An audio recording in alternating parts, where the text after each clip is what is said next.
Welcome back. Some $2.2 million was awarded to 20 national monuments in Singapore since last year. The funds will help keep the most important heritage buildings in good shape. Alif Hamshah reports.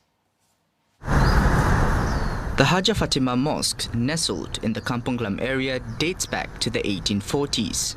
Along with an iconic tower, it boasts a blend of cross-cultural architectural designs. But upkeeping its facades is no easy task.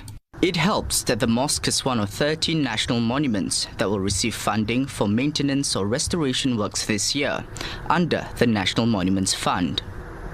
The Sultan Mosque and the Tian Hock Keng Temple are also among the beneficiaries. By function, they still continue as either religious sites or sites that are relevant for the community. So keeping them in good shape is essential for public safety. But on the other hand, we also want to ensure that monuments that are preserved continue to be well maintained, and this is one way to stem full-blown restoration projects, which are very costly. Currently, over 30 structures are eligible for grants under the co-funding scheme. They must be owned and managed by a non-profit or religious organization and open to the public. Meanwhile, this exhibition at the National Museum is celebrating Singapore's built heritage over the last 5 decades. It spans 6 sections that showcases all 73 of Singapore's national monuments. Landmarks are brought to life with these artworks, digital experiences, and even miniature 3D printed models.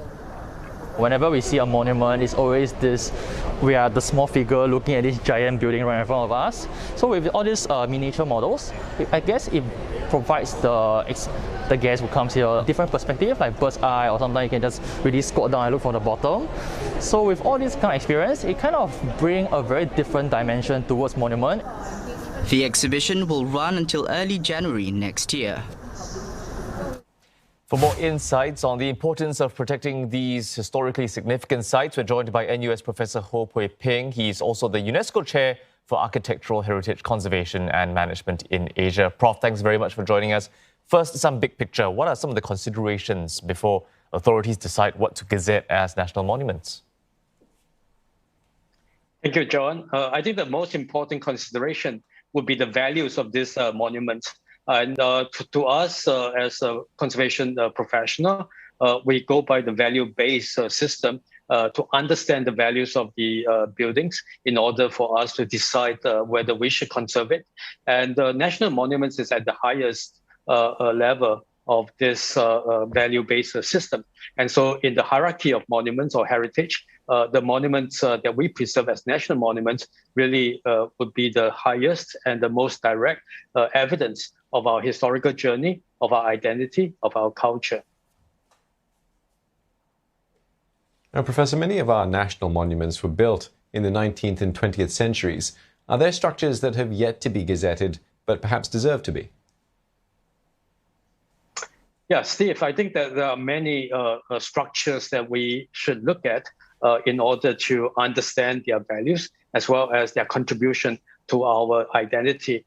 Some of these are including, for example, the Padang, which is really a big space that we really have to know.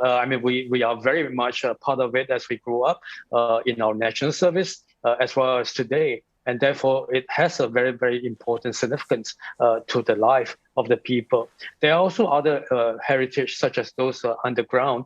For example, the waterworks. The Bukit Timah waterworks are actually fabulous insight in terms of its structure and so on. But it's also a very important part of our identity and serve our needs. And there are also maybe more everyday facilities or buildings such as the markets or the other monuments that will help us understand our everyday life. But finally, I think we would really want to see the preservation of a larger area or neighborhood, such as Tiong Bahru, for example, looking not just as a singular building, but a group of buildings or a district. Yeah, so that's the thing about conserving areas or buildings, right? Everybody seems to have an opinion.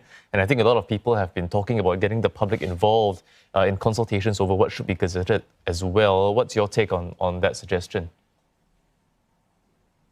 I think to us, conservation is not about just the quality of the buildings.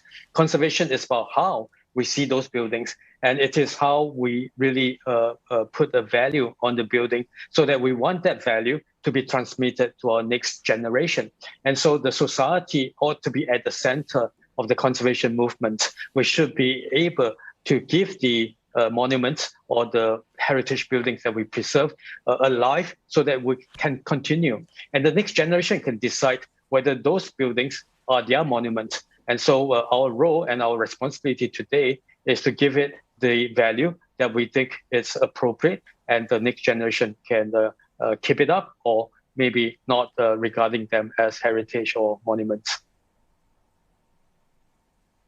Land scarcity is often something that gets brought up in Singapore, but how do you balance then the need for preservation and the need for development as well? It is a very difficult balance, I think. I think in Singapore, we have already preserved quite a large amount of heritage as well as historic neighborhood, much more than many places. If we take Hong Kong, for example, we have already preserved quite a lot of buildings, more than 7,000 buildings. But for monuments, I think they are very, very special. We are only preserving 73 national monuments. I think we can go on to preserve a bit more because they reflect who we are. And those monuments without preservation would go perhaps into demolitions or may not survive at all.